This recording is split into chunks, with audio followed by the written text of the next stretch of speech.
रोज हम योग का अभ्यास करते हैं और जून मास में 10 से 10:30 बजे बैठ रहे हैं, लेकिन आज के दिन का वातावरण, वाइब्रेशन, माहौल एक अलग अनुभूति कराता है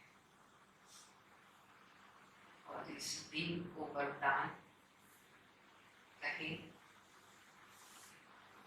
और बाबा मम्मा विशेष हम बच्चों को अव्यक्त स्थिति की ओर खींचते,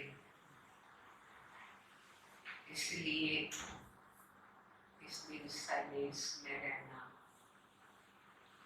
देह से अलग, देह को भूल जाना, ये स्थिति बहुत आसानी से बनती है क्योंकि मदद मिलती है, इस दिन की हेल्प है। और इसलिए कहते हैं कि इस दिन पर अधिक योग करो, मम्मा को, बाबा को याद करो, क्योंकि उस अवस्था की प्रैक्टिस वह आसान हो जाए, उस अव्यक्त स्थिति का हम अनुभव कर सके, महसूस कर सके कि वह स्टेज क्या है और कैसे इन आत्माओं ने, बाबा जो कहते मक्खन से बाल, कितनी आसानी से इस देह से अपने आप को अलग कर दिया। ये अभ्यास करने का दिन है, स्थिति का अनुभव करने का दिन, और ये कह सकते हैं कि इस स्थिति को जमाने का दिन है। कोई भी चीज को स्थिर करना हो, स्टेबल करना हो, उसके लिए वक्त चाहिए। ये दो दिन हमें हमारी उस अवस्था को जमाने के अंदर, उसी में स्थिर होने के लिए, आगे की हमारी याद की यात्रा, उसमें ये प्रैक्टिस सहज हो जाए, आसान हो जाए कि जब भी बाबा की याद में बैठे और उड़ चले,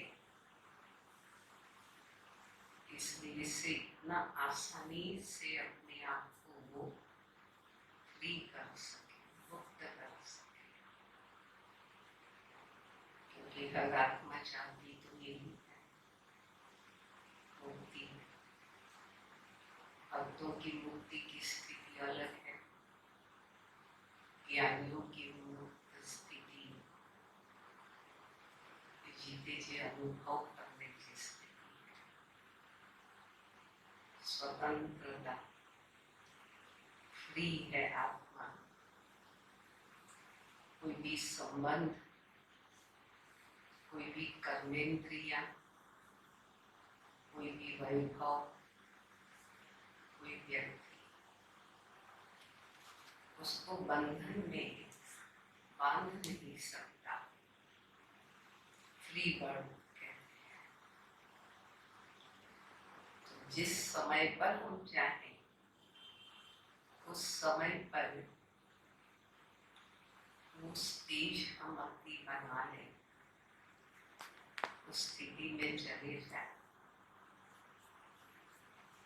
जैसे पक्षी भी जमीन पर होते हैं,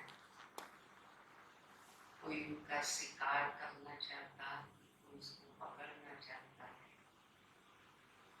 तो तुरंत उड़ जाते हैं, जमीन को छोड़ देते हैं, आसमान में उड़ान भर लेते हैं। आज के वरदान में भी यही बात कही है कि जब भी कोई परिस्थिति आए बात आए, कोई हमको बांधना चाहे, कोई हमको रोकना चाहे, तो हम न बंधन में बंधे और न ही रुके। लेकिन ये प्रैक्टिस इतनी कर रखी हो कि तुरंत ही हम देह से जुड़े ही बन सके, और उसी में ही खुशी है, उसी में ही सुख है। पक्षी भी पकड़ने ना आ जाए, उड़ जाए तो उसको खुशी कि मुझे कोई नहीं पकड़ सकता, मुझे कोई बांध नहीं सकता। हम भी अपनी आंतरिक स्थिति को ये चेक करें कि कहीं भी बंधे हुए, कहाँ किसी की भी पकड़ में, बंधन में हम बंधे हुए तो नहीं। और जब भी चाहे तो ये देह को न्यारा होकर हम स्वयं अपने शरीर को अलग होकर के देख सके। अभी देखते हैं, लेकिन शरीर से अटैच होकर के शरीर को देखते हैं, उससे जुदा होकर के, उससे अलग होकर के इस शरीर को देख पाते हैं। और अलग होकर के देखने की अनुभूति क्या है? अलग होने से देह की क्या स्टेज होती है और आत्मा की क्या स्टेज, क्या स्थिति होती है, ये अनुभूति करने का विषय है, प्रैक्टिस का विषय। अब हम जितना सेवाओं के साथ साथ अपने आप पर अटेंशन देंगे, ये प्रैक्टिस, ये इंडिपेंडेंट व्यक्तिगत प्रॉपर्टी है। जितनी सेवाओं के साथ साथ ये स्टेज हम महसूस करते हैं, यही हमारा खजाना है और यही हमारी मिल्कत है और यही बाबा का वर्षा है जो हम सबको मिला हुआ है। कई बार वर्षा शब्द सुनकर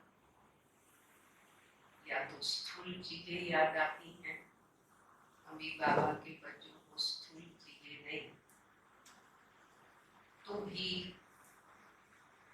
ज्ञान, गुण, शक्तियां, ये खजाने याद आते।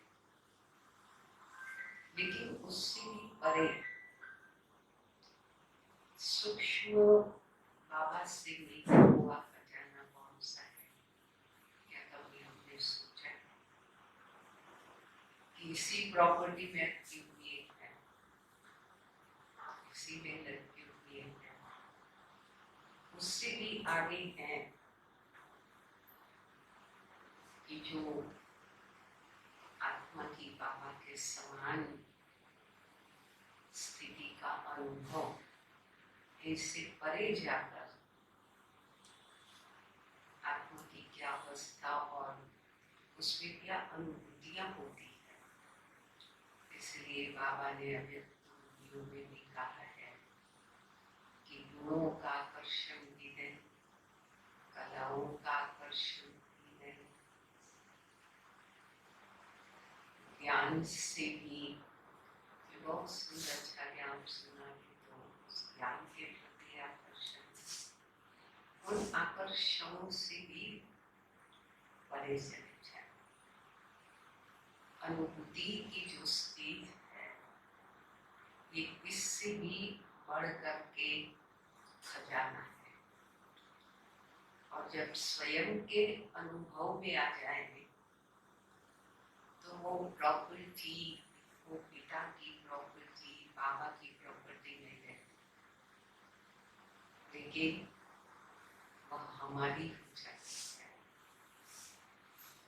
फिर उस प्रॉपर्टी में लगता है कि हमारा हमारा अधिकार, मेरी अपनी चीज है, क्योंकि हमने खुद ने वो महसूस किया है, अनुभव किया है।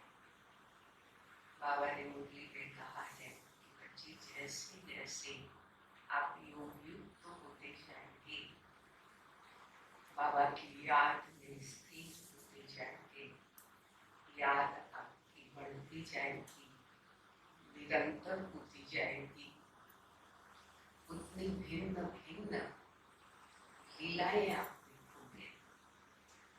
क्या लीला देखेंगे आप उस समय पर? ये अलग अलग प्रकार के अनुभूतियां, अलग अलग योग में जो स्टेज, यही लीला जो बाबा ने कहा विचित्र लीला, जिस लीला का चित्र नहीं निकाल सकते। बाबा ने कहा दिव्य दृष्टि से देखो, वहां फोटो निकालो, अपने निकाल सकते। ये अनुभूतियों का भी चित्र निकाल नहीं सकते, शब्दों के द्वारा भी चित्र नहीं निर्माण कर सकेंगे। और इसीलिए कहते हैं कई बार, इस चीज की अनुभूति में शब्दों में वर्णन नहीं कर सकते, ऐसा बोलते हैं ना। शब्द भी उसके चित्र को निर्माण नहीं कर पा रहा, ऐसी अनुभूति चित्र से परे। इसीलिए उस अनुभूतियों को, उन लीला को बाबा विचित्र कहता है। क्यों? चित्र निकालना, वर्णन करना एक अलग बात है। तो ऐसी अनुभूति करने का ये दिन है, जो कि हम सबके भाग्य और सौभाग्य हैं कि ऐसी आत्माओं को हमने जाना है, पहचाना है, उनकी स्थिति के वर्णन को हमने सुना है। इसलिए उन आत्माओं के समीप